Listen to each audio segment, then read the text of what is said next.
Welcome to focus. అంతన్నారు ఇంతన్నారు, చివరకు ఉసూరు మనిపించారు.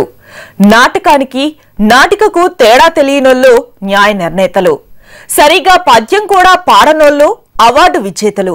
ఇది 15 రోజుల నంది నాటకోత్సవంలో జరిగిన నాటకాలు. నిర్వాహకుల నిర్లక్ష్యం, అధికారుల అలసత్వం, నాయకుల పట్టించుకోని తత్వం వెరసి కలకల్లాడాల్సిన నంది నాటకోత్సవం వెలవెలబోయింది. కళాకారుల మోము చిన్నబోయింది. ఓవరాల్ గా నంది పండుగకు 15 రోజులు నసలా ముగిసింది.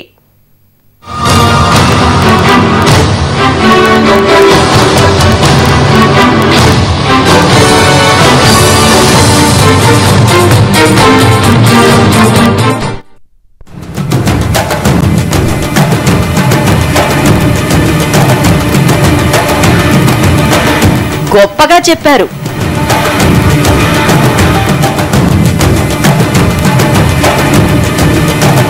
చెత్తగా చూపించారు.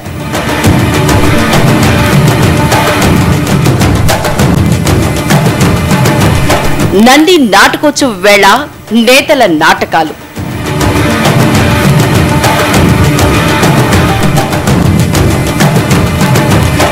పదిహేను రోజుల నంది పండగ ప్రేక్షకుల్ని నసపెట్టింది. సరైన ఏర్పాట్లు లేవు, ఆహ్వానాలు లేవు, అతిథి సత్కారాలు లేవు. ఏదో నాటకాల్ని సెలెక్ట్ చేశాం, ప్రదర్శించాం, మీరు చూశారు అన్న చందంగా నాటకాల పరువును అధికారులు, స్థానిక నేతలు సమిష్టిగా గంగలో కలిపేశారు. కళల కాణాచి చారిత్రక రాజమండ్రిలో నంది నాటకోత్సవాల ప్రారంభోత్సవం ఆరంభ సూరత్వంగా తేలిపోయింది. ఇది ఎవరో అన్నమాట కాదు, స్వయంగా కళాకారులే గొంతు చించుకుంటున్నారు. జనాలు ఏ నాటకం రంజింప చేస్తుందో ఆడియన్స్ చెప్తారు. స్టేట్ మొత్తం లైవ్ ఇవ్వండి, స్టేట్ మొత్తం లైవ్ ఇచ్చి SMS బిల్ తీసుకోండి, 50% SMS బిల్ కన్సిడర్ చేయండి, అప్పుడు ఇవ్వండి జడ్జిమెంట్. ఇష్టమైన ప్రజలు అంటే డిక్లేర్ చేసుకోవడం ఎంత దూరం చెప్తాం, ఎంత ప్రాబ్లం అనుభవిస్తున్నాం.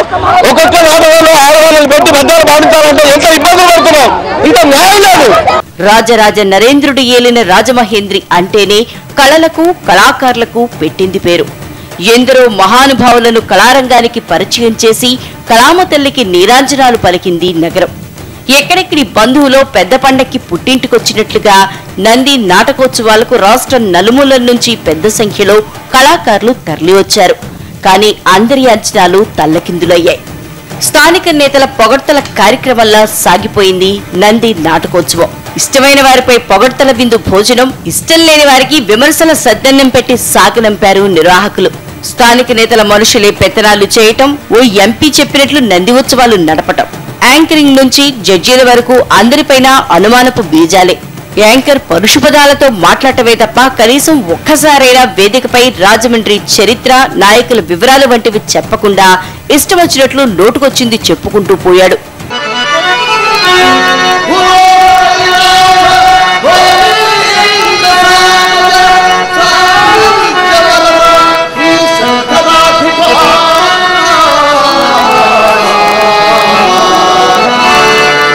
ప్రారంభోత్సవ కార్యక్రమంలో ప్రాథమిక దోషాలు జరిగిపోయి అతిథుల ఆహ్వానంలో అపశృతులు వినిపించాయి.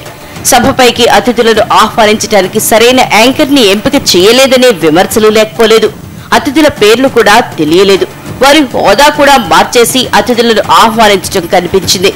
పలు రకాలైన కారణాలతో 2013, 2014 నంది నాటకోత్సవాలు జరగలేదు. రాష్ట్రం విడిపోయాక నంది నాటకోత్సవాలని రాజమండ్రిలో జరపాలని నిర్ణయించింది ఏపీ ప్రభుత్వం. ఈ నెల 16 నుంచి 30 వరకు రంగస్థల వేడుక చేయాలని గ్రాండ్ గా ఏర్పాట్లు చేసింది. మొత్తం 400 ఎంట్రీలకు గాను 84 ప్రదర్శనలు 4 విభాగాల్లో ఎంపికయ్యాయి.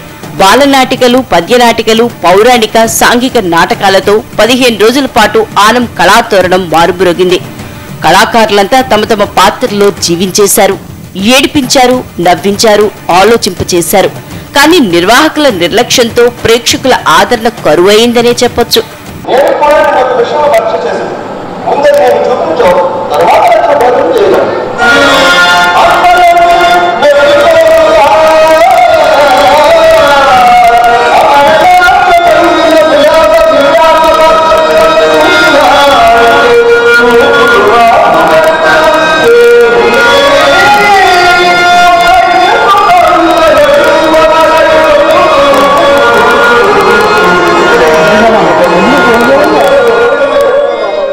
మనం సమాజంలో చేసే అనేక సమస్యలు నాటకాలకు ఇతివృత్తాలు. వాటి పరిష్కారాలు సైతం చూపగలం. కుటుంబ జీవనంలో మార్పులు, మానవ సంబంధాల్లో తేడాలు, ధన ప్రాధాన్యం, వృద్ధాప్య సమస్యలు, స్త్రీవాద, దళితవాదులు నాటకాల్లో ప్రాముఖ్యం వహించాయి. సమాజంలో జరుగుతున్న ప్రతి అన్యాయాన్ని కూడా ఎదిరించి సమస్యను ఏ విధంగా పరిష్కరించి భావితరాలకు ఓ స్ఫూర్తిని అందించిన శక్తివంతమైన నాటక రంగం ఔన్నత్యాన్ని వివరించి విశ్లేషించే ప్రయత్నమే నంది నాటకోత్సవాల పరమార్థం. కానీ జరిగిందేంటి? భవిష్యత్తు తరాలకు నాటక రంగం కళాకారుల నిబద్ధతను తెలియజేసి కళారంగాన్ని సజీవంగా ఉంచాల్సిన అవసరం ఉంది. సాంఘిక నాటకం అనేది బ్రహ్మాండంగా ఈ పరిషత్తుల వల్ల, ఈ పోటీ నాటకాల వల్ల బాగా రాణిస్తుంది.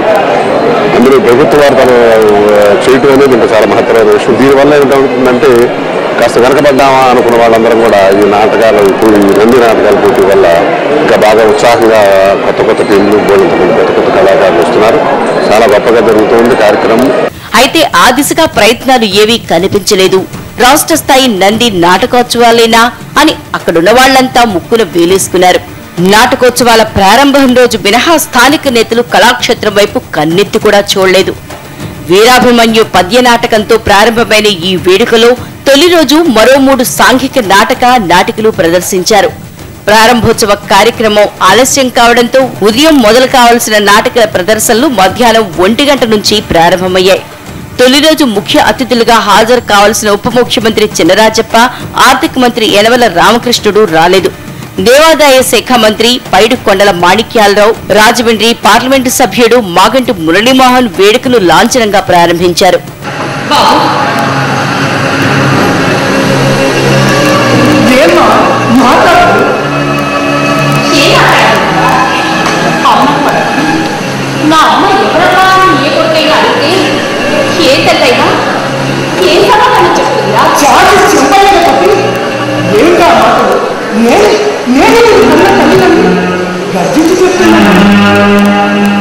ముందుగా ఏపీ పరిధిలోని నాటక సమాజాలు మాత్రమే ప్రదర్శనలు ఇస్తాయని నిర్వాహకులు చెప్పినా తెలంగాణ నాటక సమాజాలు కూడా రావడంతో అందరూ పొంగిపోయారు. హైదరాబాద్ తో పాటు వరంగల్, కరీంనగర్, ఖమ్మం నుంచి సమాజాలు నాటక ప్రదర్శనలకు వచ్చాయి. తొలి రోజు నాటకాలు, నాటికల ప్రదర్శనకు ప్రేక్షకులు బాగానే వచ్చినా నిర్వాహకులు ఆశించిన స్థాయిలో లేరనే చెప్పాలి. కళాకేంద్రం వెలుపల భారీ ఎల్సీడీ తెరలు ఏర్పాటు చేసినా అక్కడ స్టాండ్ సిస్టమ్ ఏర్పాటు చేయకపోవడంతో ప్రయోజనం లేకుండా పోయింది. నంది నాటకోత్సవానికి సంబంధించి బ్రోచర్లను వేదిక మీద విడుదల చేసే వరకు ఇవ్వలేదు. విభజనకు ముందు హైదరాబాద్ రవీంద్ర భారతిలో జరిగే నాటకోత్సవాల విభజన తర్వాత రాజమండ్రికి మారాయి. ఆంధ్రాలో సినీ పరిశ్రమకు రాజమండ్రి కేంద్రం కావాలి, ఇందుకు నాటకోత్సవాలే నాంది కావాలని పలువురు పెద్దలు ఆశించారు. కానీ ప్రారంభంలోనే ఈ ప్రయత్నానికి గండిపడింది.